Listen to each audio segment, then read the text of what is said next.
Bonjour à tous, salut les bowlers, j'espère que vous passez un bon week-end. Comme chaque dimanche, c'est l'heure de la programmation running de votre semaine. Donc comme à l'accoutumée, vous avez 3 séances d'entraînement. On reprend les cycles précédents. Donc une séance axée run et dumbbell cette fois-ci. Une séance axée run et push-up, les pompes. Et une séance de tempo run. Avant de poursuivre, on va vous présenter tout ça. Pensez à vous abonner si ce n'est pas déjà fait, à cliquer vraiment sur le petit bouton s'abonner sous la vidéo. Activez les notifications pour recevoir chaque jour la nouvelle vidéo et à partager à votre entourage l'ensemble de ce contenu-là. Donc je vous ai dit, on a 3 séances. Je commence directement avec la première, run et dumbbell. Donc il va falloir soit une paire de dumbbells, soit une paire de kettlebells, soit une barre d'haltéro, ça fait très bien l'affaire. Si vous avez qu'un seul élément, d'accord, un seul halter ou un seul kettle, ça se fait aussi très bien. Je vais vous expliquer tout ça. Vous allez démarrer avec 10 minutes de footing, basse intensité, en rajoutant des gammes. Montée de genoux, talons fesses, pas chassé, etc., etc. Vous avez l'habitude. Donc vous faites par exemple 30 secondes de footing, 30 secondes de gamme pendant 10 minutes. Ensuite, vous allez venir faire 2 à 3 tours du DT. Donc le DT, je vais vous l'expliquer juste après. Le but, c'est de commencer très léger, d'accord, si vous avez la possibilité au niveau des charges, et de monter sur 2 à 3 tours pour aller jusqu'à la charge de travail. Ensuite, donc vous avez 5 tours à faire le plus rapidement possible de 500 mètres de run. Donc essayez de faire soit une boucle qui vous fait tomber pile à l'endroit, soit 250 allées, 250 retours.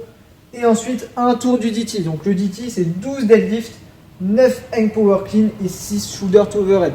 Donc les deadlifts, si vous le faites au dumbbell, vous en avez un dans chaque main, vous descendez, touchez le sol avec les bras tendus, vous redressez jusqu'au hanche, d'accord, avec le dos bien droit, les bras qui restent tendus tout le long. Pensez à bien fixer votre regard pour vous aider à placer le dos. Hang power clean, donc vous démarrez cette fois-ci des hanches et vous venez monter les haltères sur les épaules, d'accord, que ce soit kettlebell ou à la barre, c'est la même chose. Vous pouvez arriver quart de squat ou complètement tendu. Par contre, si vous êtes en quart de squat, pensez bien à venir reverrouiller avant de descendre le dumbbell.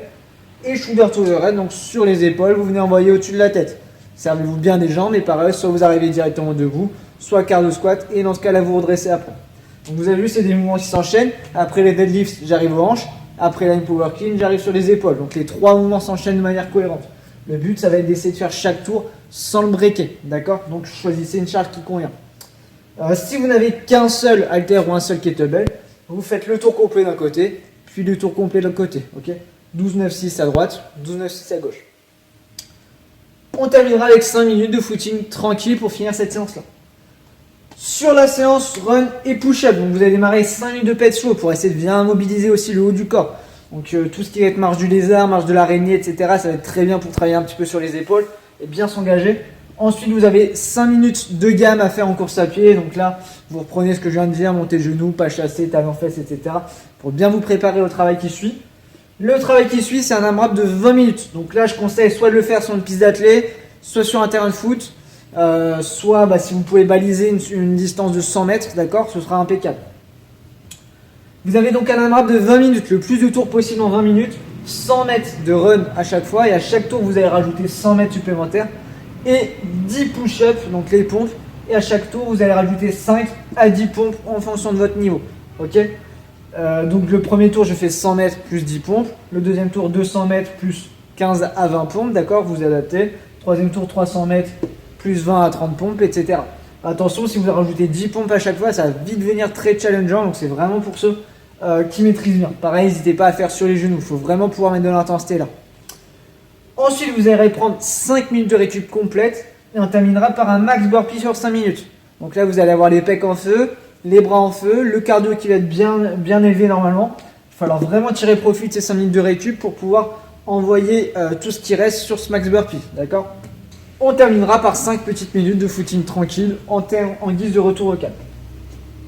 Sur notre dernière séance, donc notre tempo run, 15 minutes easy pour commencer et 15 minutes easy pour finir. Donc c'est vraiment de l'allure d'échauffement, de l'allure de retour au calme. Et au milieu, vous allez caler les 15 plus dures minutes de course à pied de votre vie. Ok, vraiment grosse intensité, il faut vraiment envoyer la sauce comme si c'était une compétition sur...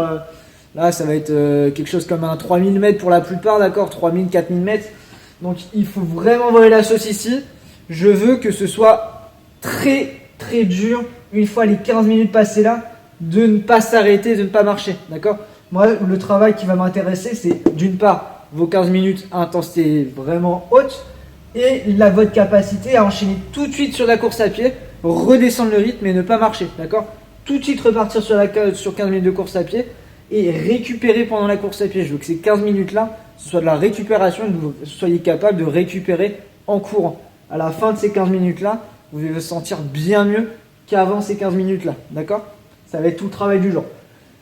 On est bon pour ces 3 séances-là. Donc, comme d'habitude, s'il y a des questions, si vous voulez des conseils pour que je vous aide un petit peu à agencer tout ça, n'hésitez pas à me solliciter, à m'envoyer des messages. Moi, je vous souhaite une bonne fin de journée, un bon dimanche. Je vous retrouve demain pour le prochain entraînement. Portez-vous bien, entraînez-vous bien et à demain. Ciao à tous.